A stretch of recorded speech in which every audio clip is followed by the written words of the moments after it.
Voilà. Donc ça devrait marcher. Bonjour à ceux qui sont de l'autre côté. Vous aurez le cours dans quelques heures. Alors, est-ce que vous avez des questions par rapport à ce que j'ai fait hier dans la reprise du début du texte de Pierre Rosanvallon ou pas? Donc vous avez compris que vous avez... si j'ai fait un tableau d'évaluation, je vous le redis, c'est pour que vous soyez capable de dire... Romain, par exemple, venait me voir hier pour essayer de comprendre un certain nombre de choses.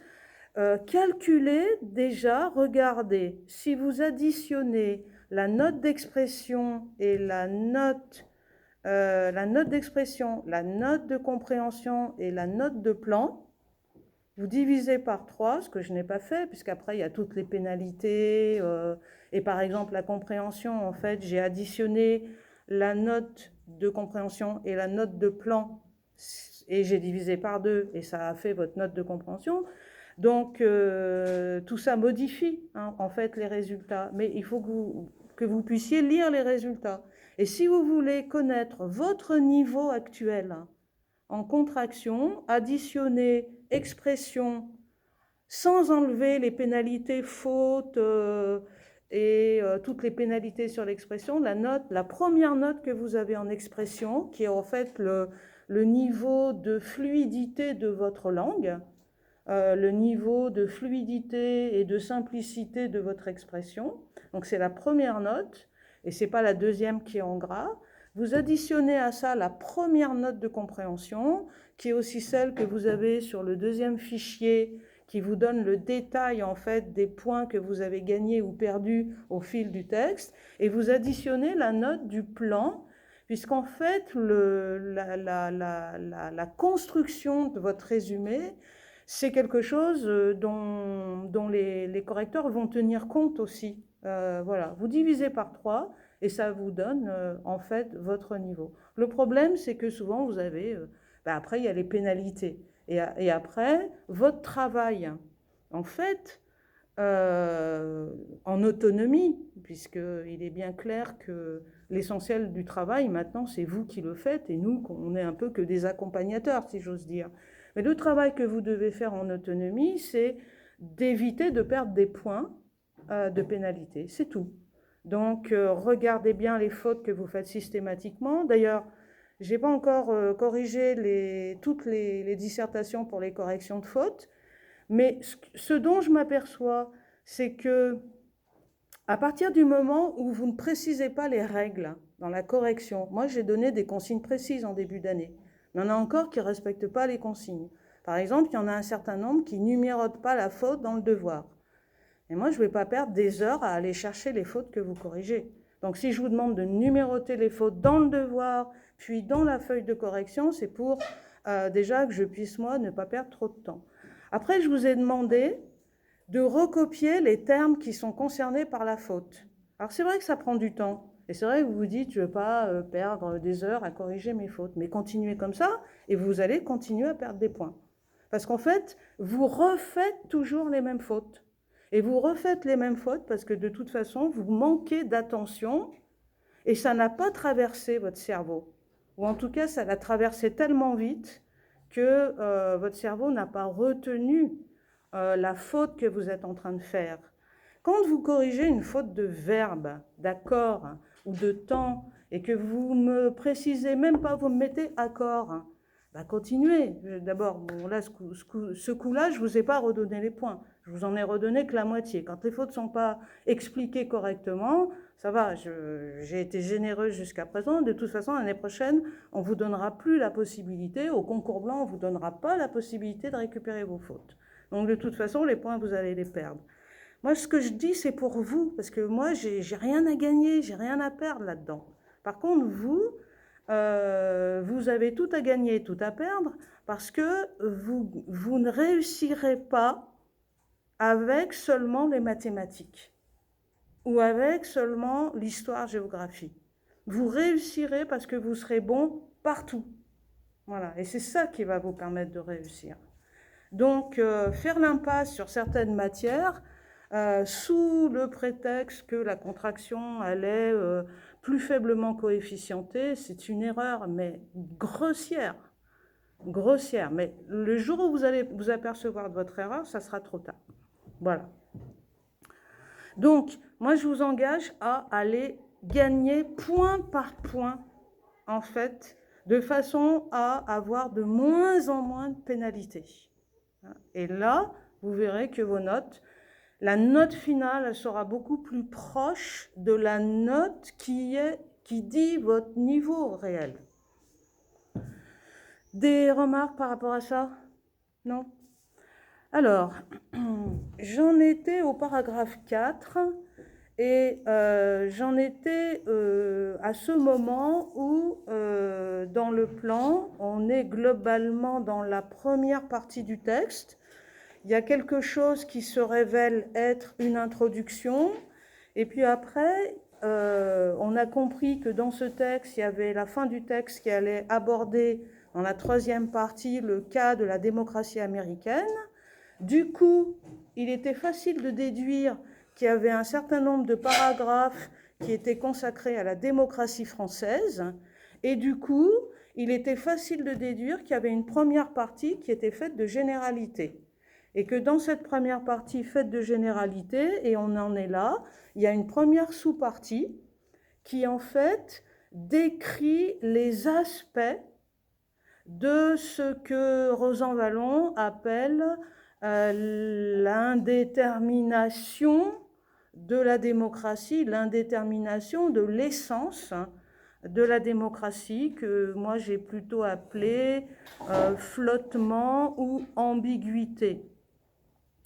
Alors, c'est une indétermination, une ambiguïté sur la compréhension du système représentatif. C'est deuxièmement une ambiguïté sur la compréhension de la notion de souveraineté populaire. Et c'est troisièmement, je m'en étais arrêtée là hier, l'ambiguïté sur la notion de liberté démocratique. Je passe encore un petit peu de temps parce que c'est un texte que j'ai choisi, je l'ai dit hier, parce que du coup ça me permettra d'aller plus vite dans mon troisième chapitre, quitte même à vous envoyer une partie, qu'on la lise simplement, celle que je consacre à présenter l'idéal démocratique, le régime démocratique, la société démocratique, et ça nous permettra d'aller plus vite vers l'autre partie du chapitre qui est plutôt consacrée aux critiques de la démocratie, aux limites de la démocratie. Alors je voulais juste développer un dernier point avant d'aborder le paragraphe 5. Au fond, la tension entre deux compréhensions du système représentatif, deux compréhensions de la souveraineté populaire, deux compréhensions de la liberté démocratique, eh bien cette tension, au final, nous dit Pierre Rosan-Vallon, et je reprends le cours, c'est une tension entre la démocratie populaire des gens d'en bas, entre guillemets, puisque l'expression « en bas » est utilisée dans le texte. Donc c'est la tension entre la démocratie populaire des gens d'en bas et la démocratie élitiste des gens d'en haut.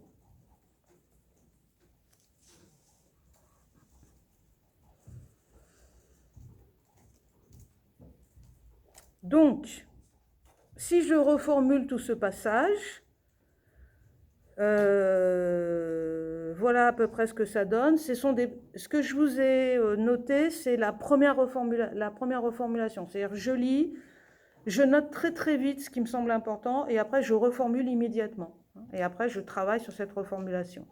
Cette imprécision, ça vous l'avez dans votre fichier sous les yeux, cette imprécision, c'est à la fois celle du système représentatif, vu tantôt comme prolongeant l'expérience démocratique, tantôt comme s'y opposant, celle du pouvoir du peuple, tantôt exercée concrètement, tantôt limitée à la seule élection de ses représentants, celle enfin de la liberté démocratique, simple indépendance de l'individu vis-à-vis de l'État, ou véritable liberté politique participative. Ambiguïté donc entre une démocratie populaire et une démocratie élitiste. Alors j'aborde maintenant le paragraphe 5, avec très rapidement 1, 2, 3, 4, 5 points. Alors d'abord, premier point, ce qu'il fallait noter à ce moment-là du texte, c'est que Pierre Rosanvallon note que ce flottement définitionnel, ce flottement au niveau des principes mêmes de la démocratie, eh bien, il note que ce flottement se retrouve aussi dans l'histoire, et dans l'histoire à la fois politique et sociale. Cette distinction était très importante dans le texte.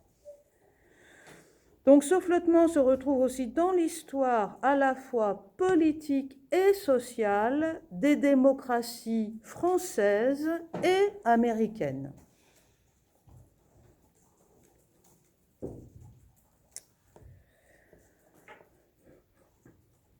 Après une explication théorique, eh bien, il examine de plus près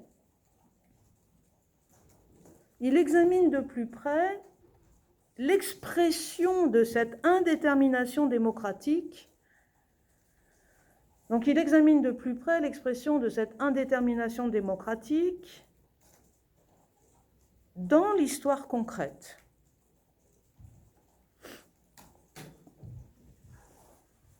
Donc l'expression de cette indétermination démocratique dans l'histoire concrète. Ce paragraphe 5 s'appuie donc sur une histoire commune, une histoire, si vous voulez, générale de la démocratie, avant ce qui va suivre. Souvent, cette articulation n'a pas été vue dans les contractions. Avant les premières longues citations, avant donc les premières longues citations, faisant toute référence, et c'est important, me semble-t-il, de montrer que vous l'aviez compris, ce qui n'a pas souvent été le cas, faisant toute référence au débat de la première Assemblée constituante française,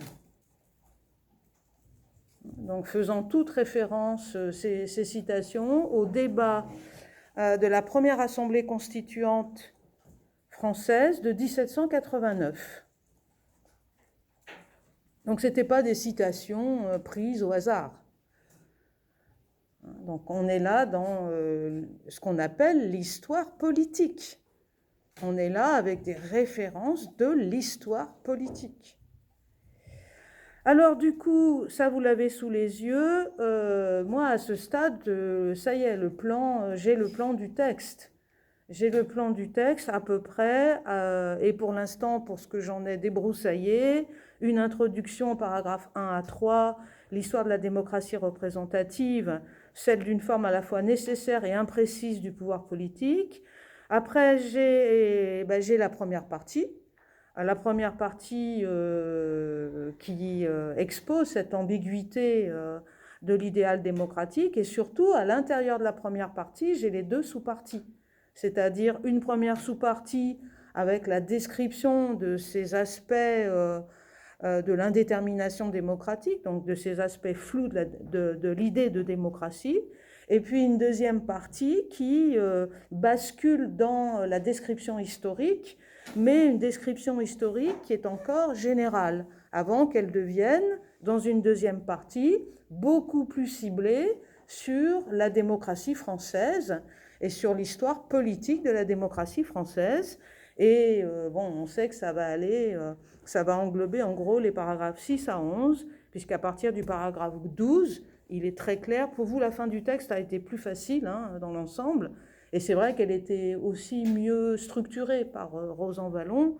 Donc souvent, ça ne vous a pas posé problème de voir qu'il y avait une partie consacrée aux États-Unis et qu'à l'intérieur de cette partie, il y avait 3 sous-parties très claires, puisqu'en fait, Rosanvallon parlait de 3 différences et qu'il les énumérait les unes après les autres. Alors, deuxième point. Donc, Rosan-Vallon reconnaît entre la France et les États-Unis d'Amérique, ou les USA, on va dire, hein, pour faire court, je sais que les profs d'histoire n'aiment pas trop que vous parliez des USA, mais bon, reconnaît entre la France et les USA une histoire commune malgré les différences de contexte. Donc il reconnaît une histoire commune malgré les différences de contexte.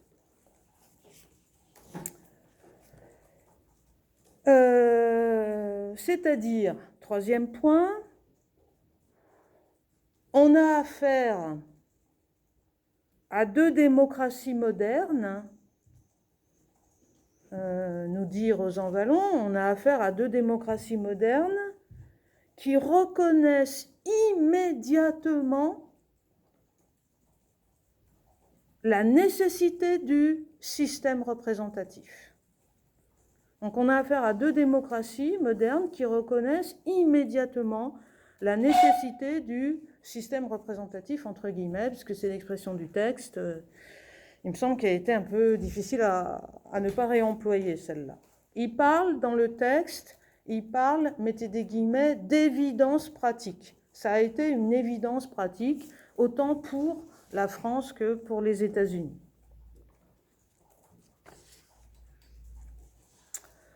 De la même façon, quatrième point, pour cette histoire générale, France-États-Unis, on y retrouve, nous dit Rosan-Vallon, on y retrouve la même ambiguïté. Entre une représentation politique. Donc on y retrouve la même ambiguïté entre une représentation politique vue comme une modalité technique, c'est-à-dire une modalité concrète du régime démocratique,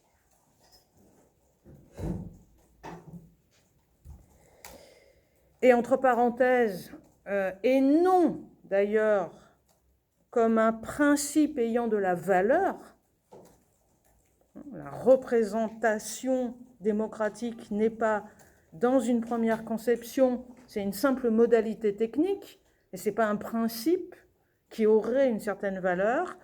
C'est, si vous voulez, au fond, nous dit-il, alors c'est moi qui emploie l'expression, c'est un pis-aller, ce qu'on appelle un pis-aller. C'est-à-dire, c'est, on n'a rien trouvé d'autre, de mieux, finalement, que ça. Donc c'est un pis-aller face à ce qui reste le modèle de la démocratie.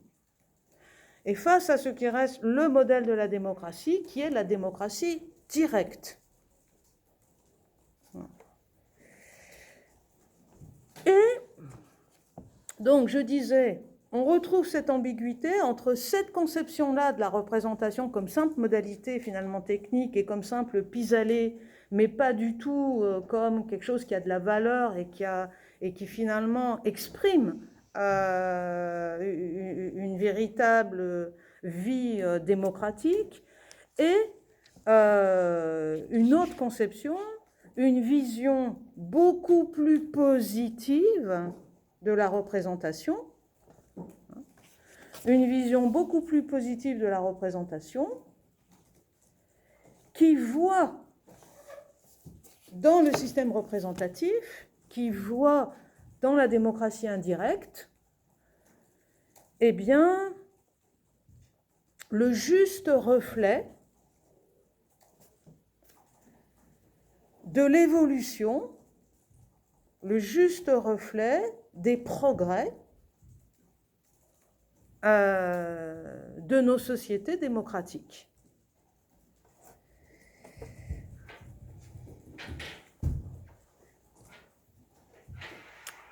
Enfin, l'articulation est donnée à la fin du paragraphe 5. Rosan-Vallon nous dit, c'est le dernier point, qu'il faut remonter, dit-il, plus loin et plus profond dans cette histoire.